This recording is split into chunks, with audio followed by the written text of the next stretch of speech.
20 வருஷத்துக்கு மேல நம்முடைய முதுகு மேல ஏறி நின்று நம்ம மேல சவாரி செஞ்ச காங்கிரஸ் கட்சி இன்னைக்கு நம்முடைய முதுகுல குத்திட்டு போயிருக்கு. இதை யாரும் மறந்துடாதீங்க. அவன் பிடிக்கலன்னா அப்புறம் அவ பிடிக்கலன்னா அப்புறம் 2 பேருக்கும் பிடிக்கும் போது எவனோ ஒரு பன்னாட வந்து கன்ஃபியூஸ் பண்ணிட்டான். இப்பதான் எல்லாமே சால்வ் ஆயிருக்கு. ஆமா, நீங்க எப்படி இவங்களை சேர்த்து வச்சேன்னு சொல்றீங்க? இதுக்கிடையில ஒரு பன்னாட உள்ள பூந்தான்னு சொன்னீங்க. அந்த பன்னாடே நான் தான். சிங்கப்பெண் அதிரடி படம் எங்க போச்சு? முதலமைச்சர் விஜய் ஏன் நேர்ல வரல? இவ்வளவு அக்கிரமம் நடக்குதே. 15 நாள் ஆட்சியில நீங்க என்னத்தை கிழிச்சிட்டீங்க? இப்படின்னு கோமாவுல 5 வருடமா இருந்த பெண்ணிய போராளிகள் எல்லாமே திடீர்னு யாரோ ஐஸ் வாட்டர் கொடுத்து எழுப்பிட்டு இருக்காங்க.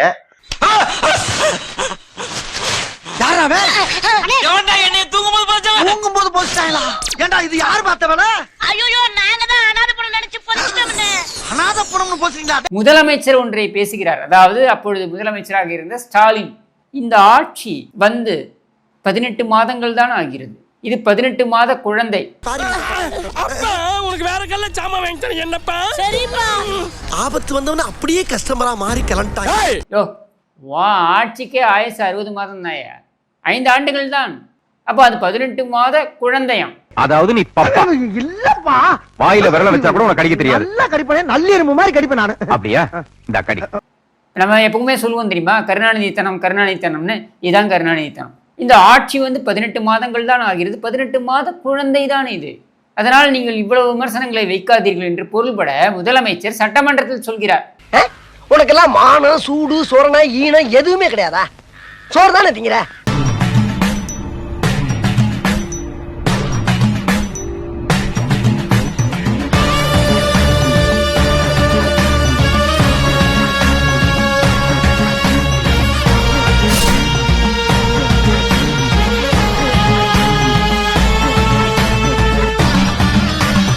நம்ம சேனலோடைய வளர்ச்சிக்கு நீங்கள் கான்ட்ரிபியூஷன் செய்யணும் அப்படின்னு நினச்சிங்கன்னா இந்த QR கோட் மூலமாக உங்களால் முடிஞ்ச அமௌண்ட்டை நீங்கள் கான்ட்ரிபியூஷனாக நம்ம சேனலுக்கு அடிக்கலாம். நன்றி. தன்னோட பிள்ளைக்கு ஒரு ஆபத்து வருது அப்படிங்கிறப்ப முதல்ல அந்த இடத்துல நிற்கக்கூடியது பெற்ற தாய் தான். ஆனா பெற்ற தாயே இப்படி கேவலமான ஒரு மனநிலையில புல்லா போட்டு மொட்டையாகிற நிலைமையில இப்படி இருந்தா அப்புறம் எப்படி இருக்கும்? அந்த பொண்ணு தொலைஞ்சு போய் 5 மணிக்கு தொலைஞ்சு போனது. அந்த பொண்ணுக்கே தெரியாது, அவங்க அம்மா அந்த அளவுக்கு போதையில இருந்தாங்க. நாங்க போய் எழுப்பணும், எந்திரிக்கவே கிடையாது. காலையில தான் அந்த பொண்ணுக்கே தெரியும். இது ஓப்பனாவே நான் சொல்றேன். அந்த பொண்ணு தொலைஞ்சு போனதே தெரியாது. நாங்க போய் பொண்ணு காணாம போச்சு பவி எந்திரினா அந்த அளவுக்கு தான் அந்த பொண்ணு இருந்தா. ஏய் நீ ஊது. நான் பொம்பளைங்க. ஏய் பொம்பளை எல்லாம் குடிச்சு தாண்டி பாட்டில் வெளியேறி போச்சு, வாய ஊதுறே. இதுல எத்தனை சிங்கப்பெண் அதிரடி படை வந்தாலும் காப்பாற்ற முடியாது. என்ஜாய்மெண்ட் வித்தவுட் ரெஸ்பான்சிபிலிட்டி, அவ்வளவுதான். நிறைய பேர் சொல்றாங்க அவெல்லாம் அங்கேயே சுட்டுருங்க அப்படின்னு. 6 வயசு குழந்தைய கற்பழிச்சு கொண்டுட்டான். வண்டியை ஓட்டு அல்லாதீங்க, ஒரு 10 நிமிஷத்துல வரேன். யாராவே நடுச்சாலையில் வச்சு போடுறான். எத்தனையோ கூலிப்படையினர் என்கவுண்டர் செய்யப்பட்டிருக்காங்க. அதன் பிறகு கூலிப்படை கொலைகள் குறைதா என்ன? என்கவுண்டர் நிச்சயமா குற்றத்தை குறைக்க தீர்வு ஆகாது. ஏன்னா பயத்தை ஏற்படுத்தலாம். ஒரு 10 நாளைக்கு அப்படியே செவனேன்னு இருப்பானு, அதன் பிறகு இந்த வேலைகள்லாம் நடக்கும். காவல்துறையில சிக்கிறவங்கள கையை அடிக்கிறாங்க, காலை உடைக்கிறாங்க, மாவு கட்டு போடுறாங்க. பட் ஆனாலும் குற்றங்கள் தொடருது அப்படின்னா நிச்சயமா ஒரு என்கவுண்டரோ ஒரு கைகால் உடைப்போ நிச்சயமா இந்த மாதிரியான குற்றங்களை குறைக்கிறதுக்கு தீர்வாகாது. பாரு போலீஸ்கான குத்துறது ரயில் இறங்கினா ஜெயில போட்டா பெயிலு போட்டுருவாங்க பாரு. இந்த தவம் இருக்கிறவருக்கு இந்த தவ மயிரை கூட புடுங்க முடியாது. நம்ம என்ன வேணாலும் செய்யலாம் அப்படிங்கிற ஒரு சமூகம் நமக்கே தெரியாம உருவாயிடுச்சு. அதுக்கு முக்கியமான காரணம் போதை கலாச்சாரம், குறிப்பா கஞ்சா. 5 வருடமா அவுத்து விட்டுருக்காங்க. எங்க வேணாலும் போய் வித்துங்கடா. மெத்தப்பட்டமைங்கிறாங்க, சூடோ எபிடிங்கிறாங்க, லொட்டு லோசுக்கு கரும். 5 வருஷமா தடை இல்லாம பறந்து போயிட்டு இருக்கு. அப்ப தனக்கு ஆபரேஷனா? ஐயோ என்ன பண்ண? இல்ல 30 லட்சம் இருக்கு, நீ சமாளிச்சுக்க போ. எப்படி நான் இந்த சின்ன கடையை வச்சு எல்லாம் அப்படிதான்டா தம்பி, எல்லாமே பண்ணுடா தம்பி. அண்ணன் பண்ணாதது என்ன இருக்கு சொல்லு. அந்த டாக்டர் ஆபரேஷனுக்கு அந்த கத்திரிக்கோல் கேட்டாங்க. கத்திரிக்கோலா? இந்த எடுத்துக்க, இந்த மிஷின் எடுத்துக்க, எல்லாத்தையும் எடுத்துட்டு போங்க. அப்ப அதை திடீர்னு ஒரு 3 மாசத்துல ஒரு 10 நாள்ல எல்லாத்தையும் பிடிச்சிட முடியுமா அப்படின்னா முடியாது. வாய்ப்பு இல்ல ராஜா, வாய்ப்பு இல்லை. ஆனா இங்க பிரச்சனை என்னன்னா, ஒரு அரசாங்கம் எப்படி ரெஸ்பாண்ட் பண்ணுது அப்படின்றதுதான் அவசியம். உதாரணத்துக்கு 2-3 மாதத்துக்கு முன்னாடி ஒரு சம்பவம் நடந்தது. 2.5 வயசு குழந்தைய பாலியல் வன்புணர்வு வந்து கொண்டிருக்கிறான். 2025 டிசம்பர். அவன் கைது செய்யப்படுவது மார்ச். 4 மாத காலம் அவன் ஏன் கைது செய்யப்படவில்லைன்னு பார்த்தா அந்த குழந்தையினுடைய உடற்கூறாய்வு அறிக்கையை மாத்திருக்கிறானுங்க. எவ்வளவு பெரிய கேவலம் தெரியுமா? நாசமா போவேன், அழிஞ்சு போவேன். நீ நல்லா இருக்க மாட்டடா, நல்லா இருக்க மாட்டா. ஆளுங்கட்சியினுடைய துணை இல்லாமல், போலீஸினுடைய துணை இல்லாமல் இந்த குற்றவாளி கட்சி பொறுப்பாளராக இருந்தவர் 2.5 வயசு குழந்தைய பாலியல் வன்புணர்வு கொலை பண்ண அந்த நாய் எப்படி தப்பிக்க முடியும்? அப்ப குற்றவாளிகளுக்கு இவர்கள் துணை போகிறார்கள். அன்பே, இந்த பிளாக்ல இருக்கிறானா ஏன் லேபில் இருக்கிறான்னு கணக்கு. ஏன் லேபில் இருக்கிறானா சூப்பர்னு கூட அவன் மேலே கை வைக்கிறதுக்கு பயப்படுவான். போ, தைரியமா இருக்கு. சரிண்ணா. The next day. காவல்துறையினரையே வெட்டிடுவேன் குத்திடுவேன் என போனை போட்டு மிரட்டும் ரவுடி. இப்ப இங்கதான் வந்து ஸ்டாலினை நோக்கி நம்ம கேள்வி வருது. அதிகார துஷ்பிரயோகம் அப்படின்றது வருது. காவல்துறை ஏன் மெத்தன போக்கை வந்து கடைபிடித்தது அப்படின்ற கேள்வி வருது. இங்கதான் ஆட்சி நிர்வாகத்தை நம்ம கேள்வி கேட்கிற ஒரு நிலைமைக்கு வருது.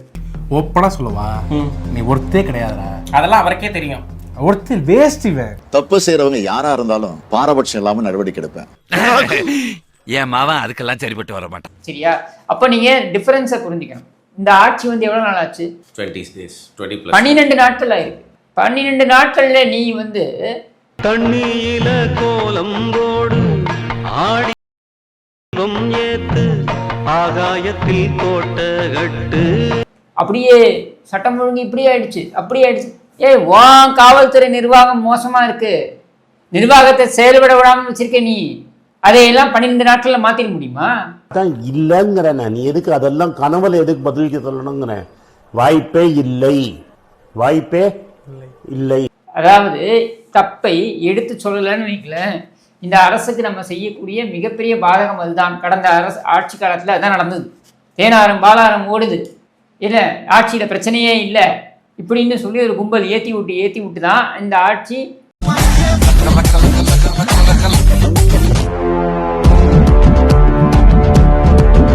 அவர் செந்தில்குமார், தருமபுரியுடைய முன்னாள் எம்எல்ஏ எம்பி. வருஷம் நம்ம ஆடுற ஆட்டத்துல 10 அடி பல்ல விழுகிறது ஜகஜந்தானடா.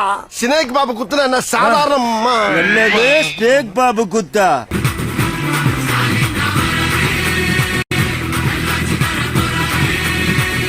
அவர் சொல்றார் 8 தலித் அமைச்சர்கள் வந்துட்டாங்க. நல்லா தானே சொல்லிக்காரு, அப்புறம் இதை வரவேறுங்க. அப்போ இது சாதி ரீதியாக வேறு ஒரு இணைப்பை ஏற்படுத்த போகிறது. அதாவது ஓபிசி பிசி பிரிவினர் எல்லாரும் வந்து எடுத்து வருவாங்க. வரலாற்றில் இதுவரைக்கும் தலித் மக்களுக்கு இந்த அளவுக்கு பிரதிநிதித்துவம் இல்லை, இந்த பிரதிநிதித்துவம் கொடுக்கப்பட்டிருக்கு அப்படின்றத உள்ளபடியே வரவேற்கணும். சரியா? மாறாக நீ என்ன பண்ற? மற்ற சாதியினர் தூண்டும் வகையில் நீ பேசுற. அப்போ உங்களுடைய எண்ண ஓட்டம் எல்லாமே என்னவா இருக்கு? சண்டை போட்டா அப்ப பழசெல்லாம் மறந்து போயிருமா? அப்ப ஜனங்களுக்குள்ள நாமளே சண்டையை மூட்டி விட்டோம்னா நாம செஞ்ச தப்பையெல்லாம் ஜனங்க மறந்துடுவானுங்க, நம்மளுக்கு ஓட்டு போட்டுருவானுங்க. ஒவ்வொருத்தரும் பாருங்க, ஸ்டாலின்ல இருந்து ஆரம்பித்து ஒவ்வொருத்தருடைய எண்ண ஓட்டம் எப்படி இருக்குன்றது பாருங்க. என்னைக்காவது எந்த நாளாவது விரைவில் அதை கவிழத்தான் புகுது, அதுல எந்த சந்தேகம் இல்லை. நிச்சயமாக இது 5 ஆண்டு காலம் நடைபெறக்கூடிய ஆட்சி அல்ல. இளவு வீட்டுல பொம்பளையா கூட இவ்வளவு அழுக மாட்டாளுங்க, ஆனா நீ இந்த ஆளே அழுகிறியடா.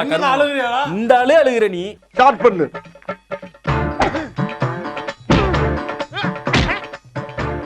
இங்கிட்டு வா. அப்படியா? படைக்கலடி மண்டையில மட்டும் அடிச்சிடாத, கொலைகேஸ்ல உள்ள போயிருவேன்.